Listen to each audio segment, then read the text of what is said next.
पढ़ने चल रहे हैं हिंदी व्याकरण में वचन। वचन कितने प्रकार के होते हैं और इसमें कौन कौन से नियम होते हैं। तो स्टार्ट करने से पहले आप लोग लाइक कर दीजिएगा, सब्सक्राइब कर दीजिएगा, बेल आइकन को प्रेस कर दीजिएगा। आइए देखते हैं वचन किसे कहते हैं। देखिए, संज्ञा के जिस रूप से वस्तु का एक होना अथवा दो या दो से अधिक होना पता चलता है उसे वचन कहते हैं। ठीक है, अब देखिए वचन कितने प्रकार के होते हैं। हिंदी भाषा में वचन दो प्रकार के होते हैं। तो यहाँ पर हम लिख दें हिंदी भाषा में, हिंदी भाषा और आपके संस्कृत भाषा में वचन तीन प्रकार के होते हैं। पहला है एक वचन, दूसरा है द्विवचन, तीसरा है बहुवचन। ठीक है, तो हिंदी भाषा हम लोग हिंदी भाषा व्याकरण पढ़ रहे हैं, तो इसमें दो प्रकार के वचन होते हैं। पहला इसमें है एक वचन, दूसरा है बहुवचन। इतना आप लोग को समझ में आ गया होगा। अब देखिए एक वचन किसे कहते हैं, जिस वस्तु से हमें एक होने का बोध होता है उसे क्या बोलते हैं, एक वचन बोलते हैं। अब यहां हम लिखें जिस वस्तु से एक होने का बोध होता है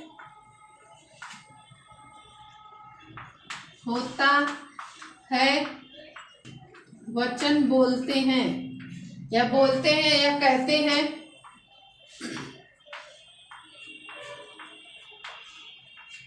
ठीक, अब देखिए बहुवचन किसे कहते हैं, जिस वस्तु से दो या दो से अधिक होने का बोध हो उसे बहुवचन बोलते हैं। अब यहाँ पर हम लिख दें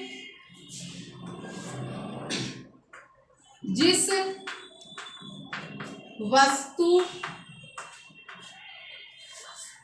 वस्तु से दो या, आप लोग सोच रहे हैं कि ये हम लोग को तो आता है एक वचन, हम लोग जान जाएंगे कि एक वचन है ये बहुवचन है, तो इसके भी नियम होते हैं। तो कैसे अगर आप लोग से एग्जाम में पूछ लिया जाए कि एक वचन से बहुवचन बनाइए तो कैसे आप लोग बनाएंगे, तो यही सब हम लोग आज देखेंगे। एक वचन से बहुवचन बनाने के नियम दो होते हैं, आइए देखते हैं।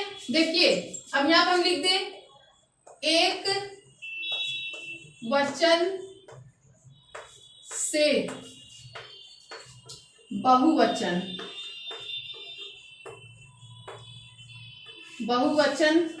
बनाने के नियम। अब देखिए इसके दो नियम होते हैं, तो यहां पर हम लिख दें पहला है निर्विभक्ति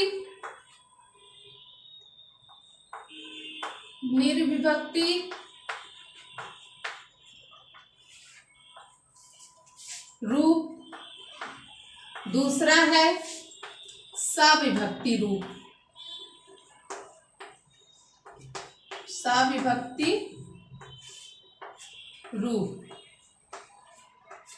देखिए एक वचन से बहुवचन बनाने के नियम दो होते हैं। पहला है निर्विभक्ति रूप, दूसरा है सविभक्ति रूप। अब देखिए ये निर मीन्स होता है नहीं, क्या होता है, नहीं होता है, और ये सा मीन्स होता है साथ। आप लोग को पता ही होगा ये विभक्ति किसमें आते हैं, कारक चिन्ह में आते हैं। कारक चिन्ह आप लोग को पता ही होगा, अगर आप लोग ने पढ़ा है तो कारक चिन्ह किसको कहते हैं आप लोग को पता ही होगा।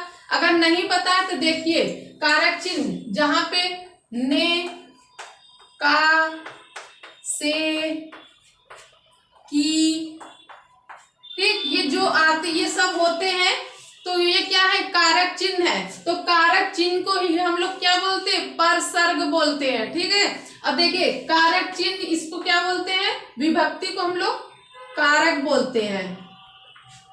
ठीक, निर्विभक्ति रूप किसे कहते हैं, आइए देखते हैं। देखिए, वह संज्ञा जिसके साथ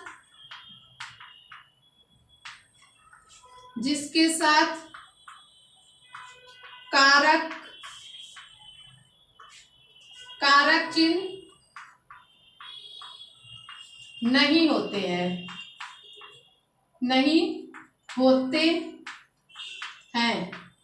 उसे क्या बोलते हैं, निर्विभक्ति बोलते हैं। ठीक है, अब देखिए सविभक्ति रूप किसे बोलते हैं, यहां पर हम लिख दें। देखिए, वह संज्ञा जिसके साथ,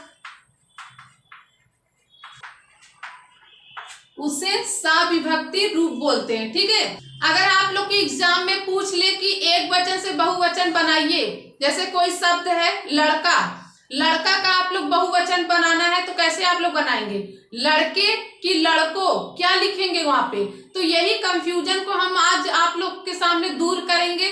तो देखिए, इसके और भी नियम होते हैं। चलिए और देख लेते हैं, नेक्स्ट देखते हैं। एक वचन से बहुवचन बनाने के नियम में हम लोग पहला पढ़ने चल रहे हैं, निर्विभक्ति रूप पढ़ने चल रहे हैं। इसमें पहला नियम है, देखिए, आकारांत पुल्लिंग संज्ञाओं में आ के स्थान पर ए लगाकर बहुवचन बनाते हैं। किसको लगा के, आ के स्थान पर, तो वहां पर क्या हो जाता है, ए लग जाता है, वो क्या हो जाता है, बहुवचन हो जाता है। ठीक है, तो ये देखिए आकारांत, आप लोग को पता है कि आकारांत, इकारांत, उकारांत ये सब क्या होता है। चलिए नहीं पता है तो हम आप लोग को बताते हैं। देखिए, अब ऐसे हम यहाँ पे लिखे लड़का,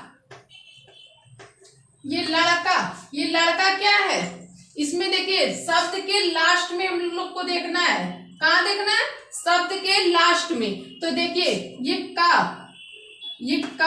और प्लस आ, तो ये क्या है, आकारांत है। क्या है, आकारांत। ठीक है, अब जैसे हम यहाँ पे लिखे राम, अब ये क्या है, यहाँ पे देखिए ये माँ, और जहां पे कोई मात्रा नहीं होता वहां छोटा आ होता है, तो प्लस आ, तो ये क्या है, आकारांत है।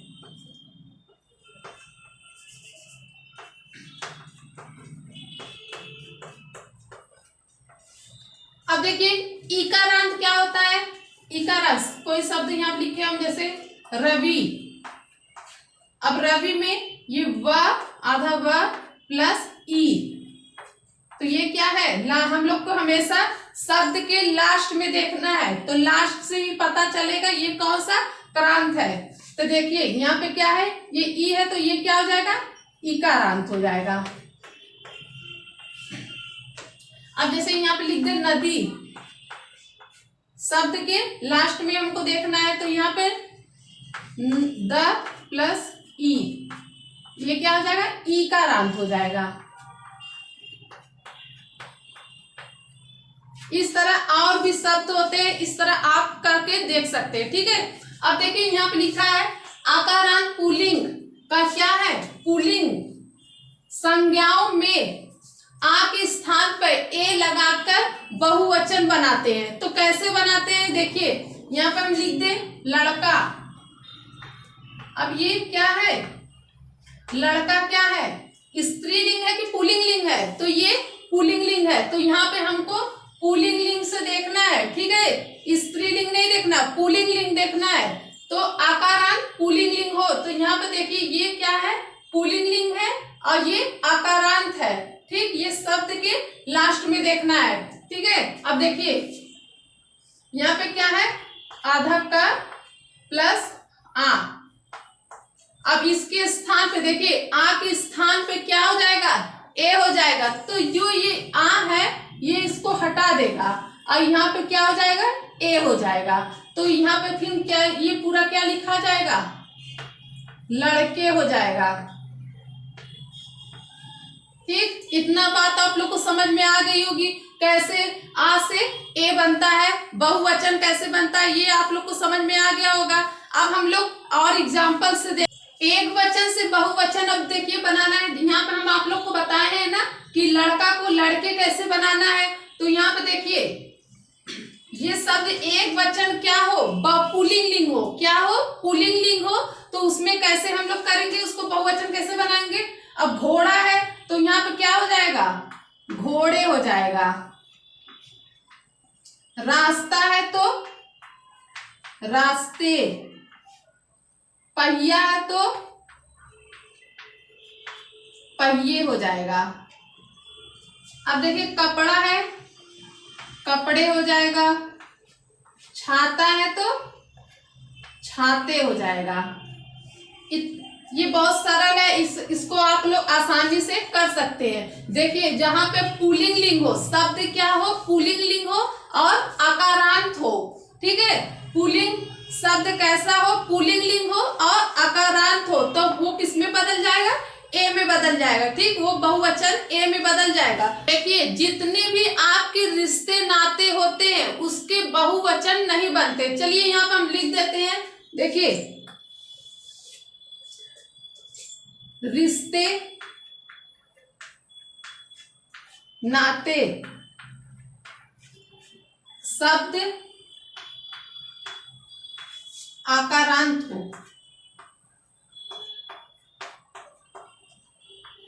आकारांत हो, उसके बहुवचन नहीं बनते हैं, नहीं बनते हैं। जैसे जो आकारांत हो, ठीक है। अब देखिए मामा, चाचा, दादा, अब ये सब क्या है, ये देखिए और एक पिता, ये देखिए इसमें क्या है, लास्ट में क्या है, आकारांत है। तो ये अपने आप में ही एक क्या है, बहुवचन है, इसके बहुवचन नहीं बन सकते। अब जैसे आप लोग बोल दे कि मामा है तो मामे, मामे नहीं होता, दादा है तो दादे, ऐसे नहीं होता। ये खुद अपने आप में एक बहुवचन है, इसके बहुवचन नहीं बन सकते हैं, ठीक है। क्योंकि ये हम लोग से बड़े होते हैं, जितने भी हम लोग से बड़े होते हैं वो सब क्या होते हैं, उसके बहुवचन नहीं बन सकते, वो खुद अपने आप में एक बहुवचन होते हैं। दूसरा नियम है आकारांत, इकारांत, इकारांत, उकारांत, उकारांत, पुल्लिंग संज्ञा प्रायः एक वचन होता है। इसका एक वचन एवं बहुवचन एक ही होता है। क्या होता है, एक ही होता है, इसमें कोई परिवर्तन नहीं होता है। इसका जो एक वचन रहेगा वही बहुवचन रहेगा। तो देखिए जहां पे आकारांत, इकारांत, इकारांत, उकारांत, उकारांत हो, शब्द कैसा हो, पुल्लिंग लिंग हो, कैसा हो, पुल्लिंग लिंग हो, संज्ञा प्रायः एक वचन होते हैं, इनका एक वचन एवं बहुवचन एक ही होते हैं, ठीक है। अब देखिए यहाँ पे मिक्स के एग्जाम्पल लिखे हैं, देखिए एक वचन बहुवचन। अब जैसे दिन है तो दिन ही होगा, इसका बहुवचन क्या होगा, दिन ही होगा। फूल है तो फूल ही होगा, हाथ है तो हाथ ही होगा, भालू है तो भालू होगा, हाथी है तो हाथी होगा, भाई है तो भाई ही होगा, इसका बहुवचन भाई होगा। अगर शब्द कैसा हो, आकारांत, इकारांत, देखिए अब यहाँ पे देख लीजिए आप लोग खुद कि यहाँ पे देख लीजिए, ये लास्ट में इसको देखना है, इससे पता चलेगा उकारांत, इकारांत, ठीक है। उसका वो शब्द कैसा हो, पुल्लिंग लिंग हो। अब ये जो शब्द सब है पुल्लिंग लिंग है। आप लोग सोच रहे होंगे कि दिन है तो दिनों कब होगा, तो दिनों कब होगा वो आपके सविभक्ति वाले रूप में पढ़ाया जाएगा। अभी आप लोग क्या पढ़ रहे हैं, निर्विभक्ति रूप पढ़ रहे हैं। तो इसमें क्या है, इसमें दिन है तो दिन ही रहेगा, और दिनों कब होगा, सविभक्ति रूप में, उसमें नियम में आप लोग पढ़ेंगे, ठीक है। अब देखिए ये कैसे एक वचन से बहुवचन बना है, चलिए इसमें हम लोग देख लेते हैं। अब देखिए हम वाक्य लिए हैं, पहला है फूल खिला था। अब ये क्या है, फूल खिला था, अब ये क्या है, एक वचन है। एक वचन। ठीक है, अब इसका हम लोग बहुवचन कैसे बनाएंगे? देखिए, फूल खिले थे। अब क्या है? फूल खिले थे। अब यहाँ पे क्या है? फूल खिला था, ये एक वचन है। फूल खिले थे, तो ये क्या हो जाएगा? बहुवचन। तो देखिए, इसमें कोई परिवर्तन नहीं हुआ है। ये फूल एक वचन में भी है और फूल बहुवचन में भी है, इसमें कोई परिवर्तन नहीं हुआ है। ठीक है, तो इससे आप लोग पता कर सकते हैं। अब देखिए, हाथी नदी में नहा रहा था। अब ये इसमें ये क्या है? एक वचन है। अब देखिए, हाथी नदी में नहा रहे थे। अब ये क्या है? बहुवचन है। इसमें हाथी में कोई परिवर्तन नहीं हुआ है, पर फिर भी ये बहुवचन बन गया है। ठीक है, अब देखिए, भालू दौड़ रहा था। अब ये क्या है? एक वचन है। अब देखिए, भालू दौड़ रहे थे। अब ये क्या हो गया? बहुवचन हो गया। तो इसको बहुवचन में कैसे, एक वचन से बहुवचन में कैसे परिवर्तन हो गया? पर इसका जो ये फूल फूली है, हाथी हाथी है, अब भालू भालू ही है। इसको वाक्य में कैसे हम लोग परिवर्तन कर दिए हैं। ठीक है, तो इतना आप लोग को समझ में आ गया होगा कैसे हुआ है। हम वीडियो को यहीं पे रखते हैं और सब नियम हम लोग नेक्स्ट वीडियो में पढ़ेंगे। वीडियो को आप लोग लाइक कर दीजिएगा, सब्सक्राइब कर दीजिएगा, बेल आइकन को प्रेस कर दीजिएगा और शेयर कर दीजिएगा। हम आप लोग से नेक्स्ट वीडियो में मिलते हैं, तब तक के लिए धन्यवाद।